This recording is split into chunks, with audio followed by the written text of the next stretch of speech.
Good morning বন্ধুরা, তোমরা সবাই কেমন আছো? আজকে রেসিপি নিয়ে আসছি আলু আর কাঁকরোলের ডালনা, সঙ্গে থাকবে শিমের বিচি। শিমের বিচিগুলিকে আগে ভেজে একটু সিদ্ধ করে নিয়েছি প্রেসার কুকারে। এখন ফেটিয়ে নেব, এরকমভাবে ফেটিয়ে তারপরে শিলনোড়ায় একটু বেটে দিয়ে দেবো রান্নার মধ্যে। বিচিগুলিকে পরিষ্কার করে নিলাম, খোসাটা এখানে আছে। আর এগুলি এখন আমি শিলনোড়ায় একটু বেটে নেব, পুরোপুরি বাটবো না।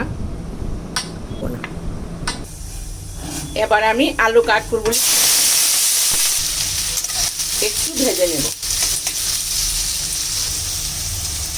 সঙ্গে কাঁকরোলগুলিকে দিয়ে দিলাম। একটু হলুদ দিয়ে দিলাম। আর নুনটা এখন দেব না, তার কারণ নুনটা দিলে কাঁকরোল এবং আলু থেকে জল ঢুকিয়ে দেবে। জলটা বেরিয়ে গেলে রান্নাটা খুব ভালো হবে।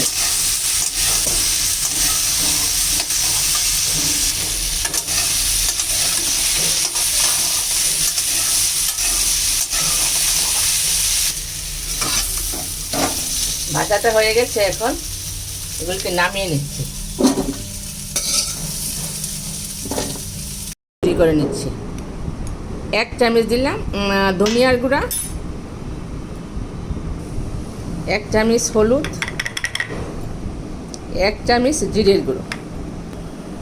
সুন্দর একটা কালারের জন্য দেব একটু লাল লঙ্কা, একটু না ঠিক 1 চামচই দেব।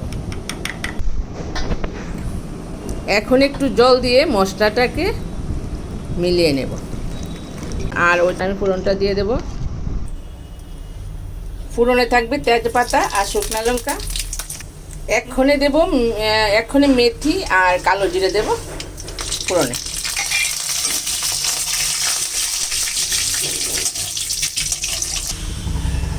এক্ষণে দিয়ে দেব সেই মশলা। একটু কষিয়ে তারপরে ওই ভেজে রাখা আলু এবং কাঁকরোলগুলি দিয়ে দেব।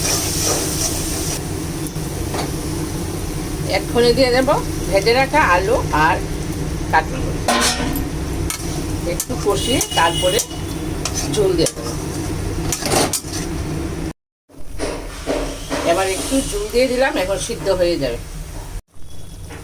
এখন পড়বে স্বাদ মতো নুন।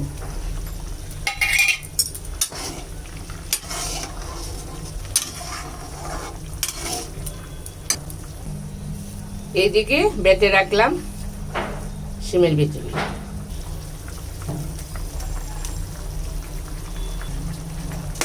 এখন আস্তে আস্তে মিশে যাবে।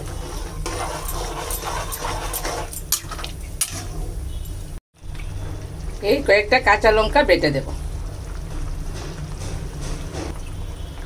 অল্প একটু কাঁচা লঙ্কা দিয়ে দিলাম। এই কাঁচা লঙ্কাটা সবসময় নামানোর একটু আগেই দিবেন, না ধরেন 10-15 মিনিট আগে দিবেন, দিলে এটা ভীষণ রান্নার একটা আলাদা টেস্ট আসে। দেখুন, হালকা করে একটু চিনি দিয়ে দিলাম, একদম অল্প। এটা একটা রান্নার আলাদা মশলা।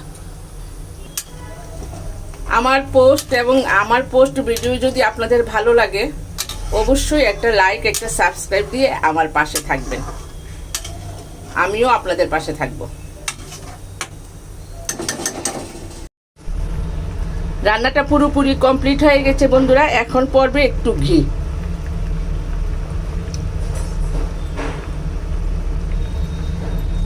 সম্পূর্ণ নিরামিষ রান্না, তাই একটু ঘি দিয়ে দিলাম। আর নিরামিষ রান্না, ডালনা এগুলির মধ্যে একটু ঘি পড়লে রান্নাটা বেশ ভালোই হয়।